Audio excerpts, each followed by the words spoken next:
Bentrovati, eccoci all'appuntamento dedicato allo sport sulla nostra web tv www.venetoglobe.com, canale del digitale terrestre 813 per vederci per il momento soltanto sulla provincia, attraverso la provincia di Belluno, in attesa poi di farci notare e vedere in tutto il Veneto. E allora andiamo subito a vedere quali sono le principali notizie per quanto riguarda la giornata di oggi. Apriamo naturalmente con una pagina sportiva, anche in questo caso ricca di notizie, ricca di avvenimenti. Cominciamo con il Giro d'Italia perché c'è stata una presentazione con il via da Bologna l'11 maggio da Piazza Maggiore. Ieri era colorata tra l'altro la piazza, proprio in occasione, era colorata di rosa, era in occasione appunto del Giro d'Italia. In Emilia Romagna sembra che possano arrivare, anzi è certo insomma che arriveranno e che saranno organizzate ben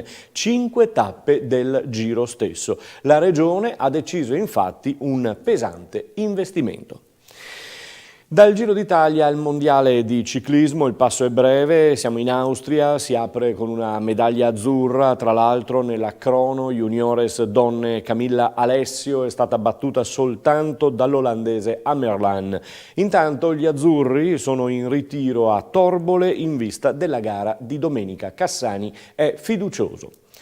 L'Italia del volley ha ora la testa già alla Final Six di Torino che si giocherà domani sera, si inizia domani sera il torneino alle ore 21:15 circa la Serbia che ha già battuto tra l'altro Russia e Francia, quindi un cliente da prendere con le molle.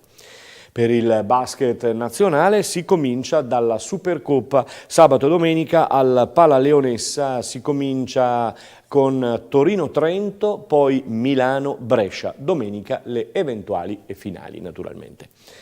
Serie A, stasera c'è un anticipo subito per quanto riguarda il calcio di casa nostra, anticipo della 6ª giornata di campionato, in campo scendono l'Inter e la Fiorentina, si gioca a San Siro alle ore 21.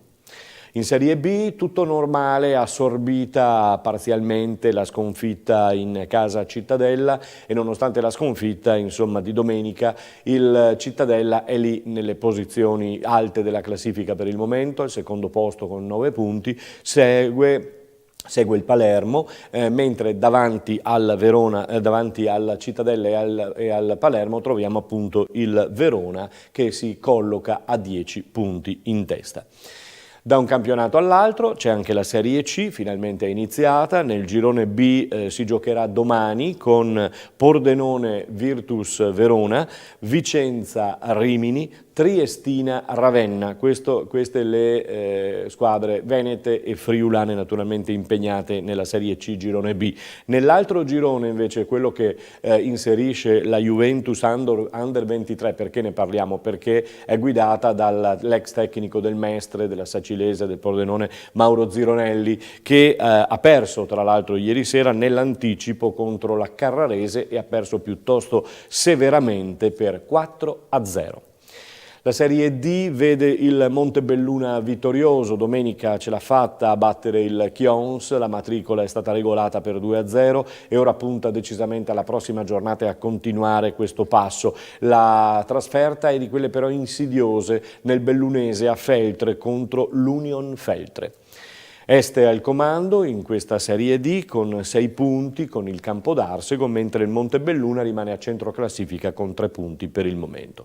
In eccellenza, ma adesso scendiamo sui campionati che sono più vicini e più consoni a noi, che seguiamo anche con le telecronache delle partite e delle gare. In effetti trovate già in versione on demand sulla nostra web tv www.venetoglobe.com, trovate già la partita Eclisse San Giorgio Sedico e ricordo che on demand ci sono anche le precedenti partite sempre del campionato di eccellenza Girone B. E proprio di Eclisse San Giorgio Sedico, terminata 2-1 per il San Giorgio, sia mercoledì scorso in Coppa Italia sia in campionato domenica, abbiamo Bruno Gava, il tecnico dei bellunesi, ai nostri microfoni.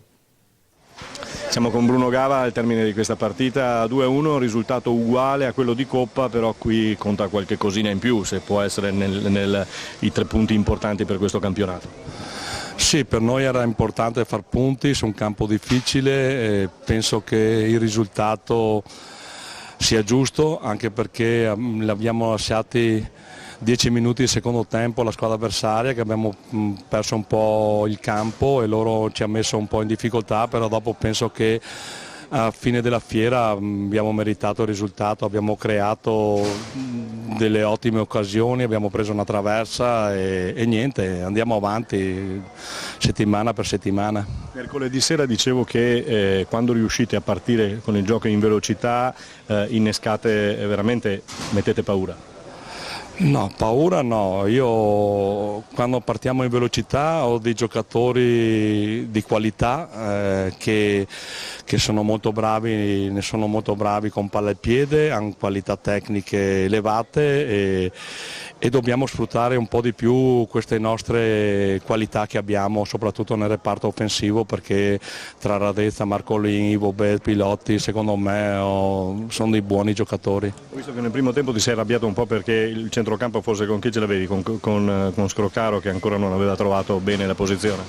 Sì, alle volte perdiamo la linea mediana, vogliamo avventurarsi sempre nell'offendere, però bisogna cercare di dare un po' di più equilibrio alla squadra. Siamo già una squadra con un reparto offensivo a trazione anteriore e secondo me i centrocampisti devono cercare di essere intelligenti, di capire le situazioni in campo e di cercare di stare un po' più in posizione e far girare palla e sfruttare le qualità dei nostri giocatori lì davanti.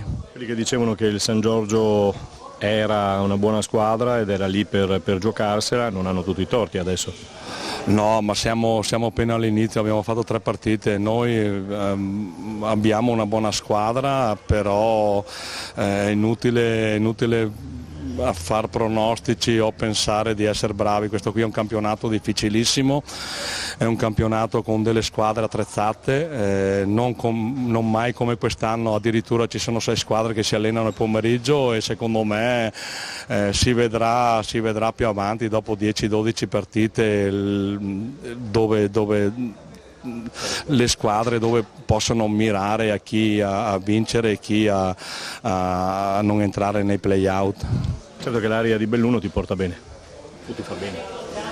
No, Belluno io mi sono trovato bene dappertutto, ho fatto bene a Vittorio, ho fatto bene lo scorso anno a Portogruaro. Qui c'è qualcosa? Ma no, sono contento e cerco di andare, vado a allenare dove mi chiamano innanzitutto, perché non posso allenare squadre che non mi vogliono, e a me quando trovo qualche squadra che viene in cerca e gradisce la mia presenza come allenatore mi fa piacere, valuto e dopo andiamo avanti sempre in simbiosi con la società nel far squadra e cercare di fare una squadra buona in modo di non soffrire tanto durante il campionato. Ti lascio la doccia. Grazie. Bruno Gava giustamente butta acqua sul fuoco, sarà comunque certamente una delle squadre che lotteranno per la vittoria finale, questo San Giorgio Sedico dell'amico Bruno Gava, se lo augura lui e naturalmente staremo a vedere noi. Adesso lasciamo il calcio, passiamo all'Imoco Volley Conegliano, passiamo alla pallavolo femminile dopo la presentazione in Piazza Cima, nuovo bagno di folla con i tifosi, con il pubblico che ha assalito la squadra, nel vero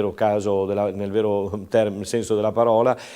Conegliano si getta nuovamente nella preparazione del campionato con tutte le atlete a disposizione, tranne chiaramente le nostre azzurre, Silla, Danesi, De Gennaro e le altre nazionali. De Cruyff sta recuperando e sta lavorando con lo staff sanitario trevigiano in vista di un suo recupero. Ha dichiarato in effetti che quest'anno vorrebbe giocare finalmente le fasi finali dei campionati e delle coppe Champions permettendo. TVB Basket, quindi siamo nel basket a Treviso, a Monfalcone, l'ultimo torneo per la formazione di Menetti che prima della Supercoppa di Bologna ha chiuso al 3° posto, anche se la finalina era stata poi sospesa per il campo troppo scivoloso e rischioso per continuare la gara. Ora la testa è decisamente a Bologna e alla Supercoppa, vedremo come andrà a finire. Parliamo anche di basket femminile, perché il Ponzano Basket Serie A2 femminile, guardate questa bella foto, tutto è pronto per il via. La presentazione, che si doveva tenere proprio domani, è stata rinviata al prossimo 3 ottobre. Dopo il terzo posto al torneo di Vicenza, Ponzano si tuffa nel campionato. Sabato l'esordio alle ore 18 al Pala Giordani, esordio contro la Sanga Milano. In bocca al lupo. La Rucker Sanve, Serie B maschile, ha vinto il secondo torneo della sua stagione, da poco iniziata, a Venturina Terme. I bianconeri hanno portato a casa il Memorial Scali vincendo 78-73 contro il Basket Empoli. Esordio a Lecco in trasferta il prossimo 7 ottobre per il campionato di Serie B dei Trevigiani. E adesso il rugby, con il Benetton sconfitto dagli Ospreys a Swansea per 27-10, perdono ancora le Zebre. Per il Benetton invece si parla di un'altra trasferta da preparare ad Edimburgo per cominciare naturalmente a guardare al prossimo incontro. E parliamo di rugby, continuiamo a parlare di rugby, perché a Villorba, già ieri vi dicevo e vi avevo accennato che avremmo continuato a parlarne anche oggi, al femminile, perché venerdì è stata presentata la società Iniziative Villorba Rugby, che ha una squadra di Serie B maschile ed ha una squadra di Serie A femminile, e noi siamo in compagnia della capitana della formazione trevigiana del Villorba, ed è Sara Barattin, volto conosciutissimo e atleta conosciutissima. Eccola. Con Sara Barattin in sede di presentazione hanno presentato le giovani, tu hai detto 23 anni, no? Giovanissima. Sì, una volta. Ne ho 32 in realtà. Non volevamo saperlo, perché portati bene tra l'altro, ma e con grandi risultati. Un'altra annata al Villorba. Sì, il 7 ottobre ripartiamo. Dobbiamo andare a Torino e si parte già con una partita secondo me abbastanza difficile. Ecco, è un'annata particolare, ma te che sei un'esperta avrai tante ragazze giovani da istruire. Istruire non è compito mio, ci pensano gli allenatori per questo. Io cerco sì, insomma, di mettere in campo tutta l'esperienza possibile, non solo io, anche le altre vecchie. Ecco, tra le vecchie, allora, nominata capitana l'altro giorno mi dicevi, ma una cosa di orgoglio è che sei anche la capitana della nazionale. Sì, adesso vediamo se anche quest'anno lo sarò. Sì o no? Vediamo. Cosa vuol dire essere in questa società che dimostra di fare sempre le cose fatte bene e piano piano? Avete qualificato, l'altro anno avete preso un terzo posto, puntate a migliorarlo. Migliorare vuol dire prendere la finale. Guarda, io l'ho detto anche prima, secondo me dobbiamo partire, c'è il nostro obiettivo, spero che sia per tutto il barrage e dopo si vedrà. E niente, qui l'ho sempre detto, secondo me è casa, ti senti parte della società veramente in tutti i sensi. Tu hai sempre sostenuto che il rugby può essere anche femminile e lo stai dimostrando. Beh sì, perché no? Penso che ogni sport al maschile sia anche fatto per noi donne. Bocca al lupo. E viva il lupo! E viva il lupo, a noi piace lo sport al femminile, quindi ne parleremo anche domani, perché no? Ci ritroviamo domani sempre qui sulla vostra web TV di fiducia, quella che parla di sport, www.venetoglobe.com. A tutti voi, buona giornata.